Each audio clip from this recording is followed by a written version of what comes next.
Nkosi is awake and out of ICU, but got disturbed when he heard that Llewellyn passed away and Shonge was arrested. And apparently he told his wife to leave when he heard that Nkosi was not allowed to come and see him. Alfred Mahonwa is being dragged for hiring Ushong without doing due diligence. And Evelyn sold a story to Pumeza exposing Alfred. Shonga says his only crime was stealing an identity and nothing else. Hi, welcome to my channel. Here's an update on Skeem Saam. Principal Alfred Mahonwa is trending Koper FM. They're saying that he's corrupt. It might be that he accepted a bribe. Mahlatsi is standing there listening to this. He was even Amo Manya, why are you listening to this nonsense when? Now Evelyn is trying to breach Mr. Desando. Obviously, Unyako Utlalia Mahong. Hanti Pumas is going to find her sitting there now. She wants a story. And Evelyn didn't hold back to say that, yeah, obviously, Tefal will be in better hands if it was in my hands. This doesn't look good on the school. And this Pumas girl tells her that, hey, Wena, you'd make a great principal. Alfred Mahonwa is corrupt, and the whole community knows that. You need to step up and act and deal with him the way he dealt with Jacobeth.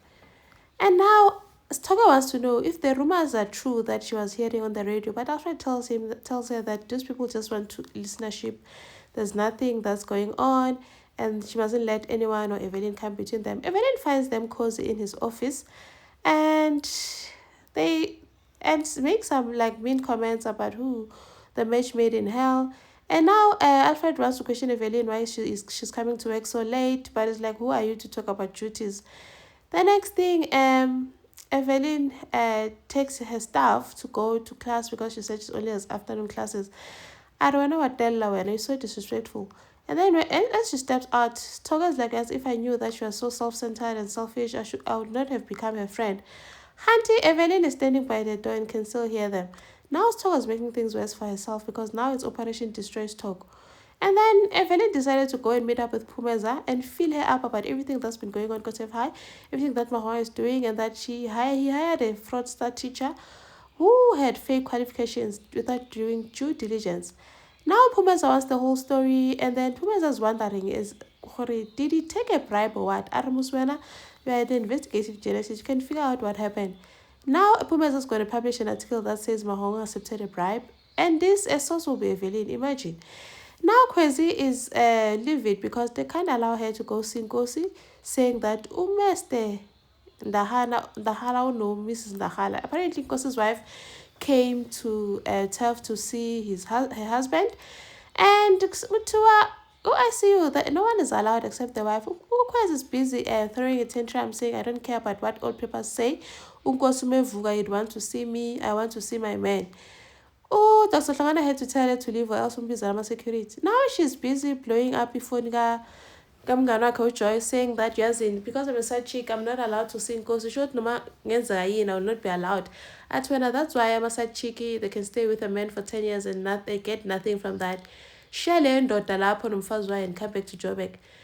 And then now Kate is to step with Kwezi. Kate is still paid about what happened between Kwezi and her dad and his dad. Say because Kwezi once declined a proposal Peterson and went on to be with Nkosi. So Kate is still holding a grudge. Now Nkosi is awake. Kwezi got a call to come and see him. And doctor says that at least the bullet did not hit my vital organs. They managed to remove it. Kwezi comes to see Nkosi. Kwezi was so happy to see her. 8 years you still look gorgeous. Makasela. Nkosi as to Kwezi as you still candid, charming even when you're in pain. Now Kwezi is wondering is he going to be okay or writing, and then apologize for how she behaved earlier because she was losing it. As you know, that's none of my business. Situation yako Nkosi. I'm just following protocol, and my work is to make sure that he feels better. And then Nkosi did not leave. Nkosi fell asleep. When he woke up, I was like, are you still here? What's up? There's nowhere I'd rather be. Nkosi then apologized, but I'm sorry you had to find Uyonela, his wife here. That she's next of kin because she's still registered medical aid. Yeah, Nkosi says, no, let's not talk about that now.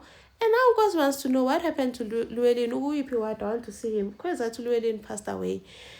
Next thing, Pushong has been arrested. Nkosi was not fine. Like he started like his condition like just became worse. The next thing, like he's like shaking and all.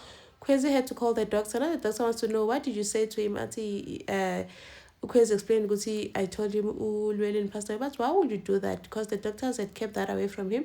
So that they can deal with Nkosi and help him get better.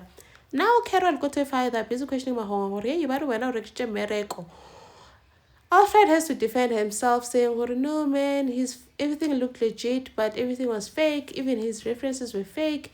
Now Wasile Tisha is the one that is this the same situation with Mr. Q? Because when it's like DJ Mr. Q had to defend himself, saying, no, I'm a teacher and I'm very responsible and respectable teacher. A legit one for that matter. And then the cop comes, Sergeant Babaile coming to see Alfred.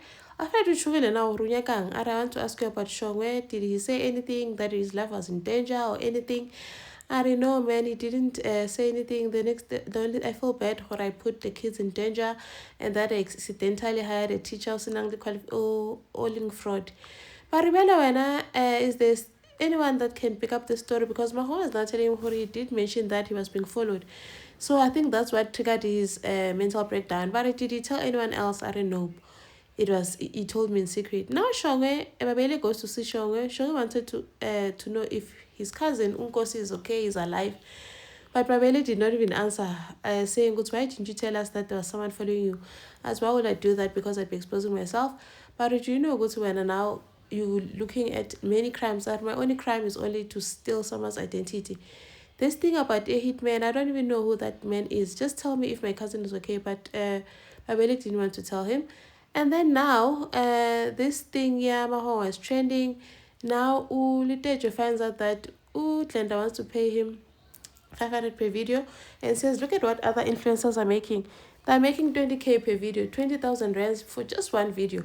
Now, Kunutu doesn't want to take the video, to take the deal with Ima Posanats, and they call Glenda, telling her, you just like a boss, why would you want to rip me off like that? I don't know, man, we don't have that kind of a budget. Let's just do one video and then maybe we can renegotiate later. But Kunutu is like, nope, it's either 20,000 or nothing.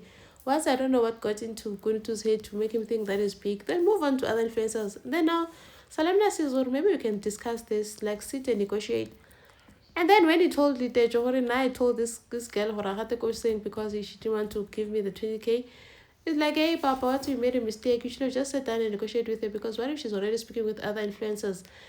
The next thing, Kunutu wants to record a video about this whole thing that's trending, Tabaya Shongwe and the shootout that happened got a flop, just to stay relevant and keep up with the trends. Thank you for watching. Please like, share, and subscribe. See you on the next one. Bye.